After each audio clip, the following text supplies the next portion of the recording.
Justin and Alexis Black, welcome to the Human Capital Innovations Podcast. Thank you so much for having us. Yeah, it's an honor for us to be able to talk to you today. Thank you. Thank you so much. It's a pleasure. I'm excited to have a nice conversation. And you both do some really cool work. You have a nice track record of a variety of things that you've done. I'll share your bio in just a moment to give listeners a little bit of a taste of it. But today we're going to be focusing more specifically on healthy relationships, mental health, and healing. And of course, that can take place in any context. All of those elements take place in our personal lives at home. It takes place for young people at school and with their friend groups. It takes place in the workplace, with our colleagues, with our teams. People are complex, people are messy, people have egos, people have insecurities. Like there's all sorts of stuff that goes into relationship building and navigating all of that complexity and messiness. And frankly, we often aren't very good at it. And so that's where resentments come up. That's where misunderstandings happen. That's where people, really get frustrated with each other. And, that's hard in the home. It's hard at school. In the workplace, it's hard. That also means you're probably lowering productivity. You're probably going to have good people leave. And ultimately, it's going to hurt the bottom line of the company. And so if I, as an organizational leader, want to try to help my company be successful, I want my team to be successful, a huge part of my focus has to be on relationship building, relationship mending and healing, and just helping people to work well together. So these are some of the types of things we'll be exploring together today. As we get started, I just wanted to share Justin and Alexis's brief bio with everybody. Justin and Alexis are authors, speakers, and business owners. Together, they've created the Scholarship Expert and the Rose Empowerment Group to support hundreds of young people. Now, with their new venture, Redefining Normal, they hope to continue the conversation on healthy relationships, mental health, and healing. Wonderful. And Justin and Alexis, anything else you would like to add by way of your background, your personal context before we launch on into the conversation? Yeah, I mean, we are both recent graduates. I would add that in there. And then also interesting fact that we are both former foster youth, and we aged out of foster care, and I was adopted as an adult. And so that I think I know it has informed a lot of what we do every day. It really informed our book, which is called Redefining Normal: How to Foster Kids Beat the Odds and Discovered Healing, Happiness, and Love. So absolutely with that. And then several of our companies. I mean, right now we own 5 companies. And so this redefining normal aspect is really the defining factor and the foundation of all of them. But they go in different directions depending on who we're serving. Yeah, she's covered a lot, but so much of what we do, we just want to serve and improve people's lives in one way or another, whether it's personal, professional, or mental health. So that's really what we want to do. Yeah, that's wonderful, and a very, very noble effort. So I guess that already gets to a little bit of the meat behind my first question. But if you can expound on it a little bit, what's really your purpose, your mission, your drive behind all of these different endeavors? I imagine part of it comes from your own personal upbringing, your desire to pay it forward, to help other youth from similar challenging backgrounds. But like you said, it's broad. It's much more broad than that. You focus on helping people from all walks of life and all different types of settings, including within organizations, to try to figure out how to deal and be more healthy in these relationships. So what's the main drive behind all of that, and what are you hoping to accomplish at the end of the day? Yeah, of course. It's a great question. So much of what we've learned throughout our lives with our personal experiences, growing up in foster care, and not even just foster care, but what so many people have to go through, we witnessed that our parents kind of build the foundation of who we are, their relationship with each other, and the relationship and culture that they built for themselves that's passed down to us eventually. So this culture that is built for us, we pass this culture along to, that culture goes with us to the workplace. It goes with us to school. In every single setting, we're covered. We were a reflection of that culture that was built by our mother and our father and the people we were raised by, our family dynamic, which goes to the family, the community, and the society overall. So this culture that goes with you everywhere, it starts with your mother and father. Even if your mother was absent or your father was absent or both of them were absent, that is a part of your culture and something that will impact your character and identity. So with us being in foster care, growing up with our parents and having our normal, so to speak, um, seen as a certain way, which was unhealthy a lot of times. Our normal and our culture was unhealthy, and we had to go through the process of unlearning and relearning because we internalized that process and expressed it in our friendships, in our romantic relationships, personal relationships, professional relationships, in every single area of our lives. So we had to go through the process of unlearning and relearning, and we help others do that. We break that down in many different ways to what does the community look like? What is your definition of family? For us, it wasn't biological because we had to make that separation and that boundary. So we go through those levels and different things and just challenge people to do the same because we all have to go through that process of redefining, no matter if you've grown up in foster care or in a two-parent household. In some area of our lives, we have to go through that process of redefining. It may not be the entire culture or undoing all that trauma like we've done, but in one area or another, whether it's finance, communication, your romantic relationships, how you build friendships, being a first generation college student, or whatever it is, you have to go through that process of redefining. So that's what we challenge people to do. That's what we help people to do through many different workshops, products, and presentations. Mm-hmm. Excellent. And Alexis, anything you would like to add to that? I mean, I think you summed that up pretty well. Okay, very, very good. So let's zoom in and focus a little bit now on workplace relationships. Now, if we want, our team to hum, and we want, us to be a fine-tuned team. We want to work together effectively. We want to be innovative. We want to be creative. Yet people have their egos. People have their baggage, their own backgrounds. They have their own unique perspective on the world and their own attitudes and feelings and emotions. And we bring that all together. And let's say it's even a relatively small team at work. And these people are around each other, 8+ hours a day, 4 or 5+ days a week. Man, you better at least be able to figure out how to get along professionally if you want to have success. But a lot of times people really dislike who they work with. And in fact, there are many studies, I've done some of them myself, that talk about the importance of the role of relationship with your coworkers, relationship with your boss. And the number one reason why people leave a job is not because they get paid crappy or because, there's other, direct problems with the work that they do, even if it sucks. People tend to leave a job, or they tend to stay with a job first and foremost because of the relationship they have with their boss and their coworkers.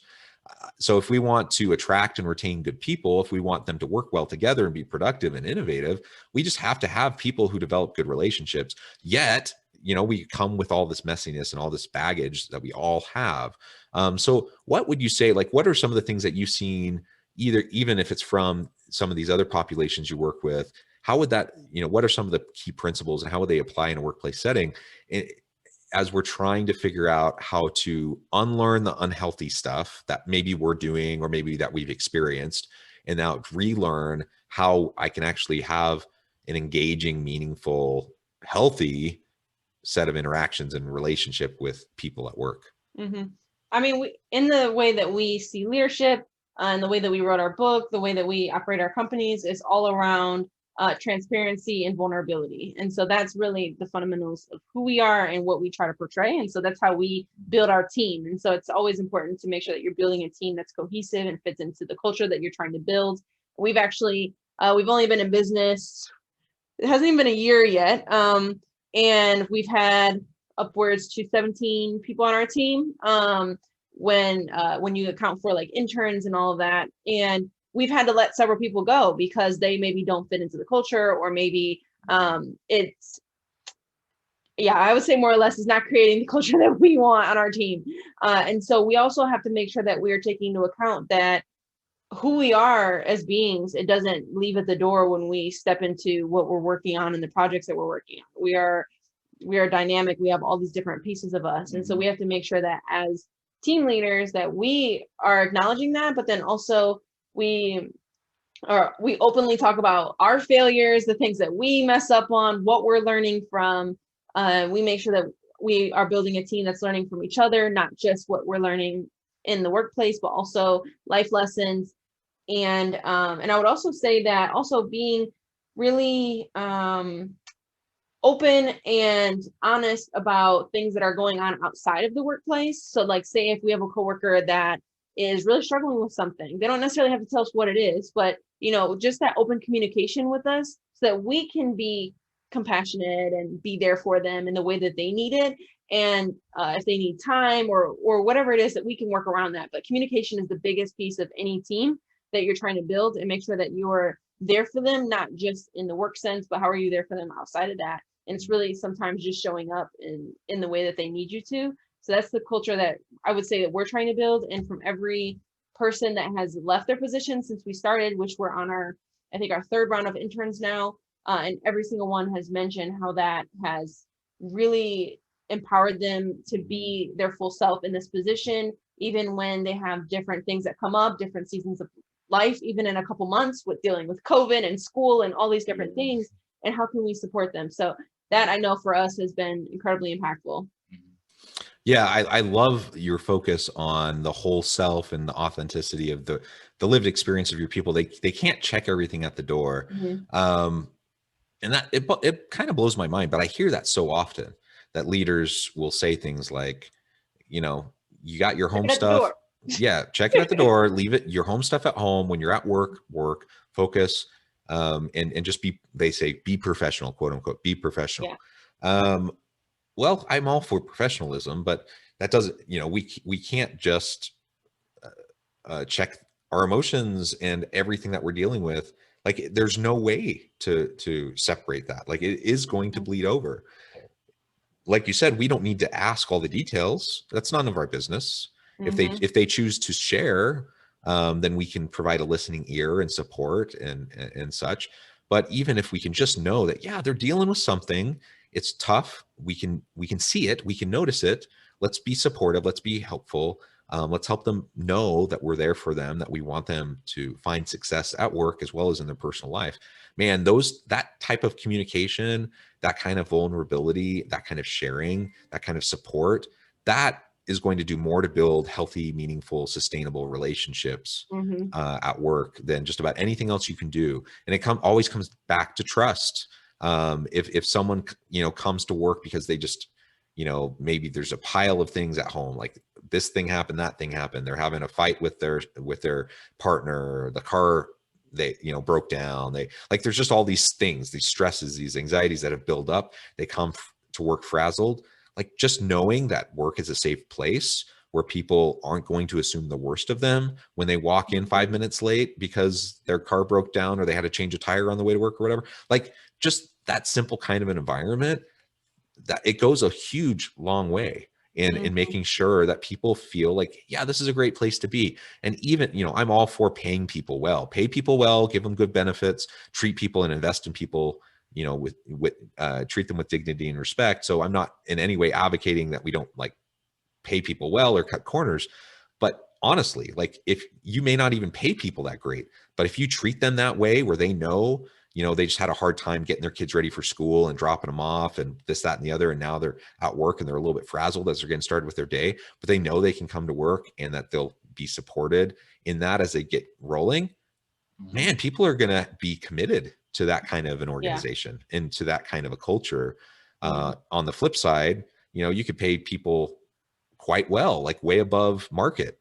But they know that they're just getting hammered every time, every little thing, and that they're constantly being monitored and treated like children rather than the adults that they are. And they're going to be looking for the next opportunity because they don't want to stick around in that kind of an environment. So I think everything you're saying certainly resonates with me as I hear you describing it. I think it's good food for thought. We need to really carefully consider all of that as we're leading our teams and trying to make sure that we're creating a healthy environment at work where people can have those good relationships. Well, I think also with that, you can take little lessons and say, I think this is a good learning opportunity, or I think we should have a meeting to talk about this more.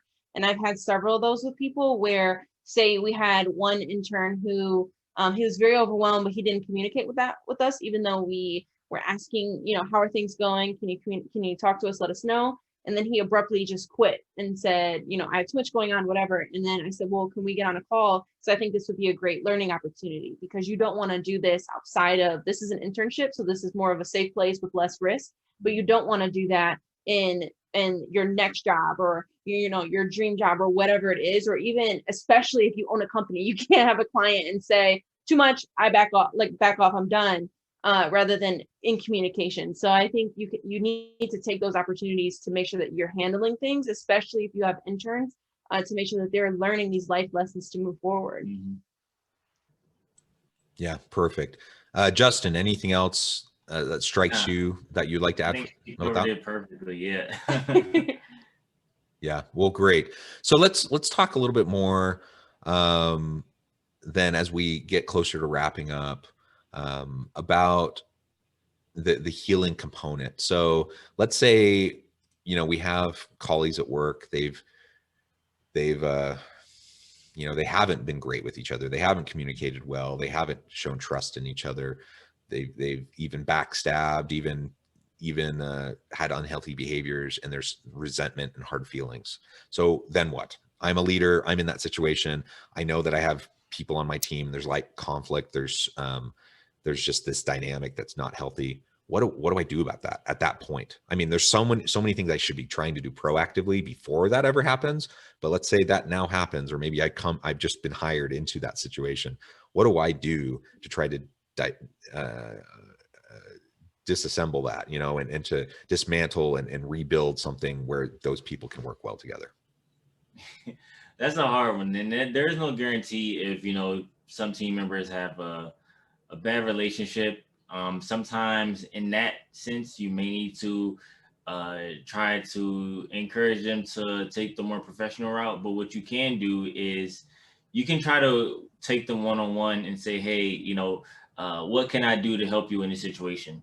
One thing we always try to do in leadership is always listen, approach the situation with certain communication, sitting on the same level, talking to them a certain way, just trying to listen to see what they're saying and what can you do to ease their pain.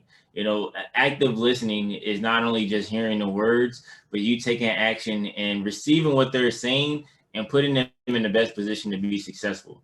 So you maybe listen to both parties and say, okay, this is what this person needs to be successful. This is what that person needs to be successful. And you put them in that environment, and eventually you need to also get them in the same room, but also be the mediator and let them know that this is how we'll communicate. These are the certain standards and rules to respect, to honor each other, to be there for each other. And this is how we're going to move forward. But allow them to create that communication, because as a leader, you're raising other leaders. You don't always want to view the people under you as followers, but many leaders on their own. And as they grow into that leadership role, I mean, really as a leader, you want to be able to empower them to say, hey, I can leave for a few days, or not think about my position for a few days, and they can take care of things on their own. So you want to be able to put them in position to do that themselves. And as they do that, they need to learn how to communicate and work with others, even if it is someone with maybe a difficult personality. You may have to, it's kind of like when we do foster parent trainings, each child that a foster parent has going to have a different personality, and you can't approach the situation the exact same for every single person. So with an employee or a team member, you can't approach every single team member with the same, approach. Some team members for team building activities, you may need to take an exam to see how they communicate. Some people may do like a love languages test to, figure something out, but I'm sure there's like quizzes and activities out there to understand how certain team members operate, what they need. You can create that quiz to see, how they communicate. But I think that'd be a good way to understand them beforehand, before, they even get into a situation. So getting as much information about the person as possible so they can be in position to succeed. And if they do run into some type of conflict, let them know and understand that this is how we're going to handle things. And we need to be accommodated and help them meet in the middle ultimately. But I think that's probably the most important, that help them meet in the middle and help them have an open dialogue and communication, so they both can be the bigger person and both take leadership role in that situation. Yeah, yeah, well said. I agree with what you said, and that really is a difficult situation, and there's no guarantee that you're going to be able to work it out. You may end up having to transfer one of the people, or maybe even get rid of one of the people. Like sometimes things are just too messy, and sometimes they don't work out. But I think far too often organizations jump to that way too quickly. They say, "Oh, this is, they just can't get along," and so now we're gonna like blow up the team and send people off in different directions or fire people, and then you lose that human capital. You lose their expertise, you lose their insights, their experience, their institutional knowledge, and maybe that's fine. Maybe that's what needs to happen. But a lot of times we forego those difficult conversations that we could do first, to see, can we mediate this? I do have a belief that most people want to try to be kind to each other. Most people want to try to be mature adults. We're not always good at it, but I think we want to try to do that. And so approach it that way with the assumption that people want to try to work things out, and then we can help facilitate it, and we can help people communicate perhaps what maybe hasn't been said, so that we can work through the resentments or the frustrations or whatever, and give it a good faith try. And if it doesn't work, yeah, maybe you need to move on, maybe you need to reconfigure the team. But you might find that you're able to work through things.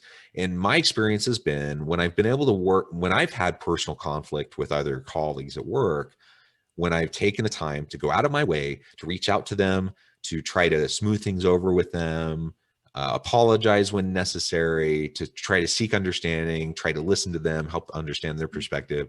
When I go through that process with them, usually we go from a situation that we're both frustrated, mad at each other, to the point where we're like, yeah, we're buddies. We're going to work. We have a relationship now because we understand each other, where we're coming from. Now we can work better together.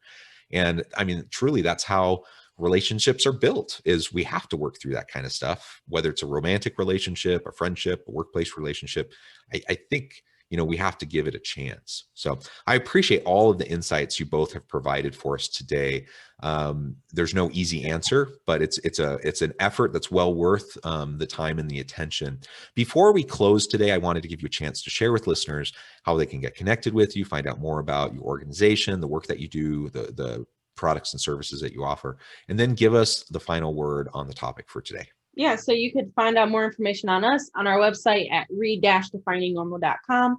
Our book, Redefining Normal, is available on our website, as well as Amazon and all the major booksellers. We have the Rose from Concrete podcast, which you can see right behind me, which is mainly Justin, but I'm going to be on there sometimes. We're on Instagram, Facebook, TikTok, you name it, we're there. And then you want to say something for the closing words? Yeah, of course. So we always want to challenge people to join the conversation and join the movement of Redefining Normal. It has been mainly just me and Alexis, but we want a community of people to go through, like I said, that redefining process in some area of your life. So Alexis is giving you our contact information. Feel free to email us also at info@re-definingnormal.com for more information, to book us on numerous different topics, on culture building, character development, timing and time management. So many things that we'd like to cover to improve people's lives. So many products and services that we have, but we want to ultimately challenge others to go through that process and join that conversation. So thank you all so much, and we appreciate you. Well, before we forget, I want to make sure that we offer 50% off autograph copies on our website at re-definingnormal.com, and the promo code is 50 off RN. So it's 50 off RN. Wonderful. Thank you so much, Justin and Alexis. It's been a real pleasure talking with you. I encourage listeners to reach out, get connected, find out more about what you can do for them. And then, as always, I hope everyone can stay healthy and safe, that you can find meaning and purpose at work each and every day. And I hope you all have a great